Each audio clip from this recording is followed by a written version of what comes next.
Yo, what's poppin' everybody? It's your boy M King in the building. Now normally on my YouTube channel I be posting music and everything, but this right here is something different. This video right here goes out to all my youngins watching this who's ready to cash out on a brand new whip, whether they financing it or they paying it off paid in full. All these steps right here are gonna be the same steps that I went through when I got my dream car, which is a 2014 Infiniti Q50. I had this car for about 2 months now and I'm already loving it. I haven't had really any problems with it, so yeah, let's get to it, man. Alright, so number one, know your car, aka do your research. You don't just want to go into a dealership being like, okay, I need a car, which car should I get? Because that's how they gonna trick you to paying more. If you know what kind of car you want, go ahead and do your research on it and know everything about the car, the reliability, the gas mileage, everything. There are two types of car customers in the world. You got customers with the reliability and the gas mileage, especially with these prices today. Oh man, oh man.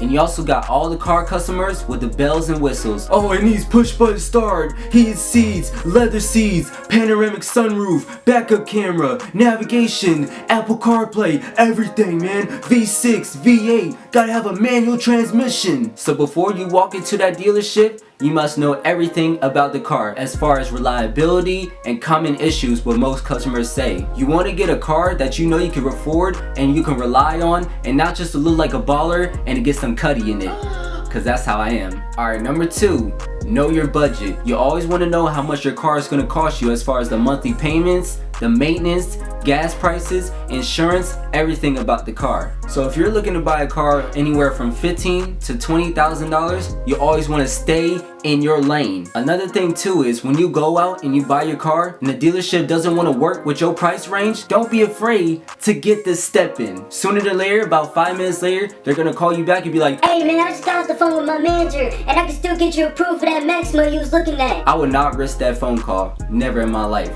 Don't take it. Alright, so number three, especially if you in your 20s watching this and you're gonna finance your first car, never go alone. I would highly recommend going with your parents or at least somebody who knows a lot about cars and financing, because those types of people, they have experience with car buying and financing and mechanic wise. Also, while you're watching this, I would highly recommend going on cargurus.com, because when you search for your vehicle, they will tell you if you're getting a good deal or a bad deal on how much the dealer is selling the car for. What these dealerships are trying to do, they're trying to finesse you. As soon as you go through the paperwork and you see your interest rate, you're gonna be like, what?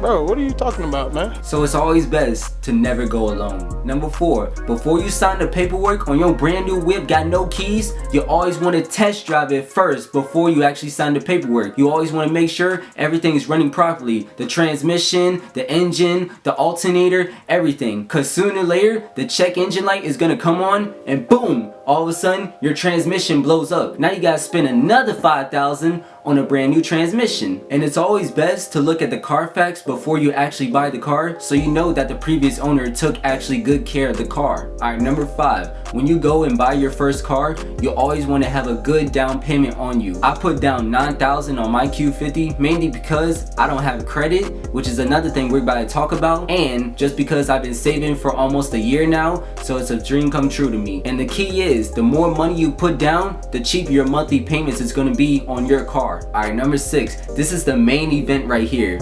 Fix your damn credit, man. If you're a first time buyer watching this with no credit or bad credit, you need to get your credit up if you want to get a good deal on a car. If you want the nice things in life, like a nice car, a nice house, you need credit for those things in life. So what I highly recommend doing is getting your mom or dad to help you get your first credit card, and you pay it off, pay everything off in time. That boosts your credit up. Now, financing the car does help build your credit up as long as you make the monthly payments on time. And by the way, if you want a cheap, fast, and reliable car that you could easily build your credit with, I would highly recommend the Infiniti G37. These cars are nice and they're pretty reliable too. My mom actually wanted me to get a G37 that was on the lot too before I cashed out on my Q50, but I was like, nah, I want the Q50.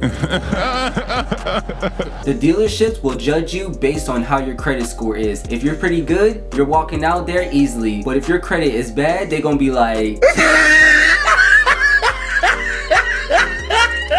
Hey, hold on. know this shit ain't funny. It ain't funny, but it is. And you don't want that to happen, do you? Alright, number 7. This is the last one I got for y'all, I promise. If you really want your monthly payments to be cheap, the best recommendation is to get you a co-signer. You can get you a co-signer to lower your monthly payments, but it is very risky, I promise. The car is going to be registered under your co-signer's name, not yours. And as far as getting the person to co-sign for you, I would highly recommend a family member, either mom, dad, your auntie, your uncle. Do not get a friend. I almost had that happen to me where a very close friend of mine wanted me to co-sign for his car. I was like, nah, I can't do that, man. And that was before I got my car, my Q50. Now, parents don't mind co-signing for their kids, whether you're getting a Toyota Corolla or a Nissan Altima, because those cars are safe and reliable. Now, being a Nissan, I know they has their shitty CVTs, but they're still reliable cars on the planet today. But if you talk your parents about getting that AMG or that Scat Pack, your parents gonna be like, hell no,